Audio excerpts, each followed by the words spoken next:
اللهم صل على سيدنا محمد يا رب صل وسلم دائما أبدا على حبيبي. یہ لوگ تقدیر پہ ایک اعتراض کرتے تھے. اسلام کا عقیدہ تقدیر ہے نا, اسلام کا عقیدہ تقدیر ہے کہ سب کچھ پہلے سے طے شدہ ہے, اللہ کے علم میں سب کچھ ہے, اسی کے حساب سے جنت بھی لکھی جا چکی ہے اور جہنم بھی. یہ اسلام نے بیان کیا. ہم اچھی بری تقدیر پر ایمان رکھتے ہیں, ہمارے ایمان کا حصہ ہے, ہمارے ایمان کا جزو ہے. اس پر غیر مسلم کہتے تھے کہ جب سب کچھ پہلے سے ہے تو قرآن کہتا ہے, یہ ابھی بھی کہتے ہیں اور موت کے بعد جب ان کو اللہ عذاب دے گا تو اس وقت بھی کہیں گے کہ اگر اے اللہ تو چاہتا تو ہمیں زبردستی سیدھے راستے پہ بولو لے آ سکتا, اور ہمیں جنت میں جانا ہی نہیں تھا, تو جب جانا ہی جہنم میں تو جا رہے ہیں, تو ہمیں سزا کیوں دے رہا ہے؟ اس میں ہمارا قصور کیا ہے؟ قرآن نے کیا کہا, قل هل عندکم من علم فتخرجوه لنا, تمہیں پہلے سے یہ علم تھا کہ تم نے جہنم میں جانا ہے؟ اگر تھا تو لے آؤ. جواب سمجھ میں آیا؟ یہ جواب نہیں, یہ قرآن سوال کر رہا ہے جس کا اب تک جواب, یہ میں اس کو ذرا آسان انداز میں سمجھاتا ہوں. قرآن نے تو آسان میں, لیکن عربی میں ہے نا, تو میں اس کو اردو میں آسان انداز میں سمجھاتا ہوں. بہت سے لوگ تقدیر کے عقیدے کی وجہ سے کہتے ہیں کہ بھائی جب ہماری قسمت میں گناہ لکھا ہوا ہے, قسمت میں ہر چیز لکھی ہوئی ہے, صرف عمر نہیں لکھی ہوئی کتنا زندہ رہنا ہے, ایک ایک پکوڑا آپ کی قسمت میں لکھا ہوا ہے. حقیقت بتا دوں کہ کتنا کھانا ہے کتنا نہیں کھانا, ایک ایک سموسہ لکھا ہوا ہے, کیونکہ اللہ کا علم تو کامل ہے نا, اللہ کو تو سب پتہ ہے کس نے کتنے پکوڑے کھانے ہیں کتنے نہیں کھانے, کس نے معذرت کے ساتھ کتنی شادیاں کرنی ہیں کس نے نہیں کرنی, کس کے کتنے بچے ہوں گے کس کے نہیں ہوں گے, کس کے بیٹے ہوں گے کس کی بیٹیاں ہوں گی, سب کچھ, کون جنت میں جائے گا اور کون جہنم میں جائے گا, کون فلاں موقع پہ گناہ کرے گا کون فلاں موقع پہ نیکی کرے گا, ایک ایک چیز پہلے سے طے شدہ ہے. یہاں لوگ سوال پوچھتے ہیں کہ جب پہلے سے طے شدہ ہے تو ہم تو اسی کے حساب سے گناہ کر رہے ہیں نا, تو ہمیں اس پہ سزا کیوں ملتی ہے؟ سمجھ میں آ رہی ہے بات کہ نہیں آ رہی ہے؟ تو اس کا قرآن کیا کہتا ہے کہ طے شدہ ہے مگر تمہیں پتہ نہیں ہے. تم تو یہ سوچ کے کر رہی ہوتی ہے نا اپنے پورے اختیار سے, اپنے مکمل اختیار سے ایک جرم تم کر رہے ہوتے ہو. دیکھو کسی کو پہلے سے پتہ ہو کہ میں نے فلاں موقع پہ فلاں بج کے اتنے منٹ پر چوری کرنی ہے, پہلے سے پتہ ہے کہ اللہ نے میری تقدیر میں یہ بولو نا لکھا ہوا ہے. اب آپ کو پتہ ہے یار تقدیر کبھی ٹلتی نہیں ہے, ہفتے کے دن دوپہر 2:03 پر میری تقدیر میں لکھا ہے کہ میں مسجد سے چپل چوری کروں گا. آپ جاؤ 2:03 پہ مسجد سے چپل چوری کرو. اللہ جب آپ کو قیامت کے دن پکڑے سزا دے چوری پہ, تو آپ کہنا اللہ مجھے پہلے سے پتہ تھا, میری تقدیر میں لکھا ہوا تھا, میں نے لوح محفوظ دیکھ لی تھی. تو اللہ آپ کو سزا نہیں دے گا, کیونکہ اللہ نے خود کہا ہے کہ لوح محفوظ میں جو چیز لکھی ہوئی ہے وہ چینج نہیں ہو سکتا. اللہ میں تو مجبور تھا, مجھے پتا تھا, میں نہیں بھی کرتا تو مجھے تقدیر کھینچ کے لاتی اور میں چپل چوری کرتا. لیکن آپ کو پہلے سے پتہ نہیں ہوتا. جب پتہ نہیں ہوتا تو آپ اپنے اختیار سے کر رہے ہوتے ہیں. سمجھ میں آ رہی ہے بات؟ اپنے اختیار سے جا رہے ہوتے ہیں, اپنے اختیار سے چپل چوری کر رہے ہوتے ہیں, اپنے اختیار سے پکڑے جاتے ہیں. اس کی مثال اور آسان کر کے, ایک دن کیا ہوا, زید نے بکر کا قتل کر دیا. زید نے کیا کیا؟ بکر کو قتل کر دیا. ہفتے کے دن 2:03 پہ آپ نے زید کو پکڑ لیا, بیٹا تو نے بکر کو قتل کیا ہے, ہم تجھے کیا کریں گے؟ قتل کریں گے سزا کے طور پر. زید کہتا ہے دیکھو بکر کی تو عمر اتنی تھی, بکر نے اس سے زیادہ زندہ نہیں رہنا. ہمیں پتہ ہے ہر آدمی کی عمر پہلے سے طے شدہ ہے. تو زید نے تو اتنے ہی سال زندہ رہنا تھا. حدیث میں آتا ہے ماں کے پیٹ میں جب بچہ ہوتا ہے تو پہلے سے فرشتہ لکھ کے چلا جاتا ہے کتنے عرصے کے لیے زندہ رہے گا یہ. تو اس نے تو ہفتے کے دن 2:03 پہ مرنا تھا, اس سے زیادہ اس نے زندہ نہیں رہنا تھا. بتاؤ سچ کہہ رہا ہوں؟ آپ کہیں گے بھائی بالکل سچ کہہ رہا ہے.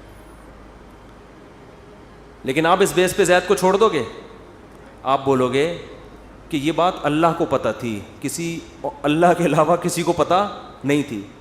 تیری نظر میں تو وہ ابھی زندہ رہنے والا تھا, تو نے تو اپنے اختیار سے جا کے اس کو 2:03 پہ قتل. یہ تو قتل کے بعد پتہ چلا ہے کہ اس نے زندہ رہنا تھا, تجھے تھوڑی پتہ تھا.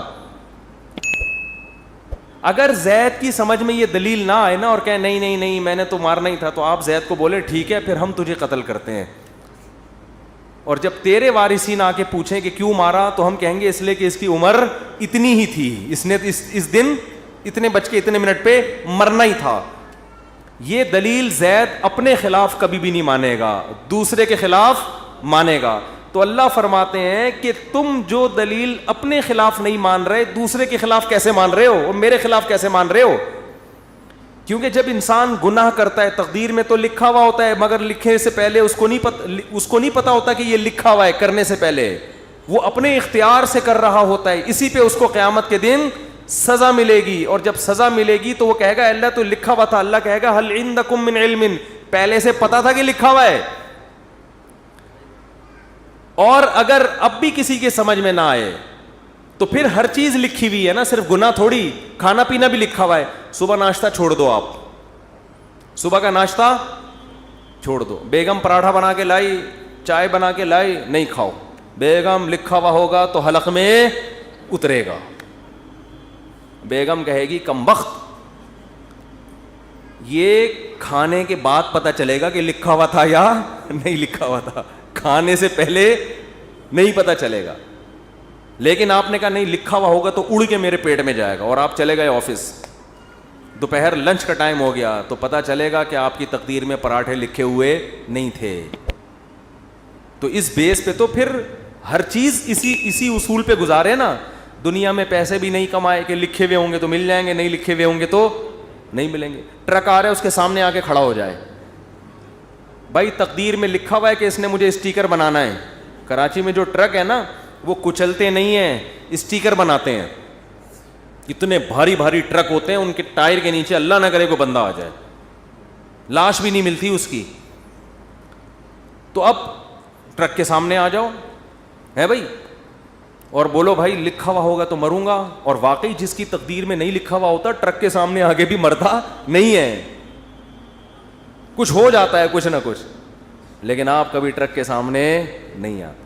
تو جو آدمی زنا کر رہا ہے, یار تقدیر میں لکھا ہوا ہوگا تو بچ جاؤں گا, نہیں لکھا ہوا ہوگا تو اس کو بولو تو ٹرک کے سامنے بھی آ جا, تقدیر میں لکھا ہوا ہوگا تو مرے گا, نہیں لکھا ہوا ہوگا تو نہیں مرے گا. ہمیں پہلے کچھ نہیں پتا, اسی پر امتحان ہے, آزمائش اسی پر ہے. اللہ کو تو پتا ہے سب کچھ, ہمیں نہیں بتا. اگر ہمیں بتا دیتا پھر آزمائش ختم, پھر ہم نہ زندگی کی فکر کرتے نہ کھانے کی فکر کرتے. میں بیٹھا رہتا, بھائی بیگم مجھے آج پتہ, میں نے لوح محفوظ میں جھانک کے دیکھا ہے کہ میری تقدیر میں 4 شادیاں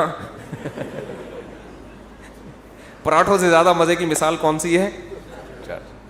میری تقدیر میں یہ 4 لکھی ہوئی ہیں, مجھے رشتہ تلاش کرنے کی ضرورت نہیں ہے. اور واقعی کچھ لوگوں کی تقدیر میں لکھی ہوئی ہوتی ہیں, وہ نہیں بھی کر رہے ہوتے پھر بھی ہو جاتی. پنجاب میں ایک بہت بڑے بزرگ ہیں, نام نہیں بتاؤں گا, تو وہ 4 ہیں ان کی ماشاءاللہ. میں نے کہا بھائی یہ کیسے؟ انہوں نے کہا جو بیوہ ہوتی ہے نا محلے میں, لوگ زبردستی ان کے کھاتے میں لا کے ڈال دیتے ہیں,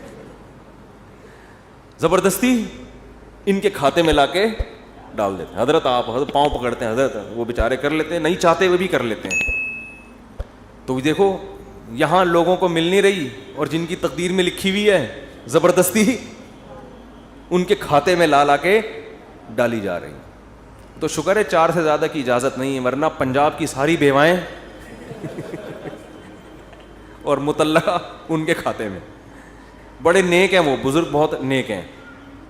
تو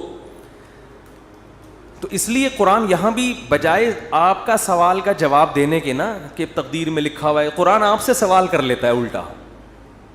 تو یہ بھی ایک دلیل سے بات کرنے کا طریقہ ہوتا ہے کہ آپ اگلے کا سوال دینے کے بجائے آپ کہیں چل مان لیا تیری بات ٹھیک ہے, لیکن پھر ہمارا اس پہ یہ سوال ہوتا ہے, اس کا تو جواب دے. وہ قیامت تک بوکھلاتا رہتا ہے, اس کے پاس اس کا جواب نہیں ہوتا. تو ہمارا ایمان ہے, ہمارے ایمان کا حصہ ہے یہ چیز کہ ہر چیز پہلے سے طے شدہ ہے, جنتی بھی جہنمی بھی سب کچھ. کل میسر لما خلق له, حدیث میں آتا ہے کہ جس کو اللہ نے جو جہاں کے لیے بنا ہے نا اس کو ویسے اعمال کی توفیق ملتی ہے.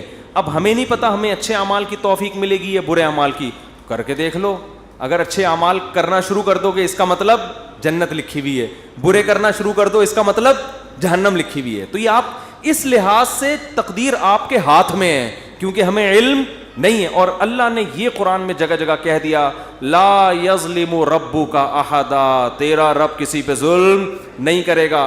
ایک آدمی جنت میں جانا چاہتا ہے, میں زبردستی اٹھا کے تقدیر کی وجہ سے جہنم میں پھینک دوں, ایسا نہیں ہوگا. اور ایک آدمی جہنم میں چھلانگ مارنے کی کوشش کر رہا ہے اور میں اس کی تقدیر میں لکھ دوں کہ یہ جنتی ہے, نہ ایسا نہیں ہوگا. تیرا رب کسی پہ ظلم نہیں کرے گا.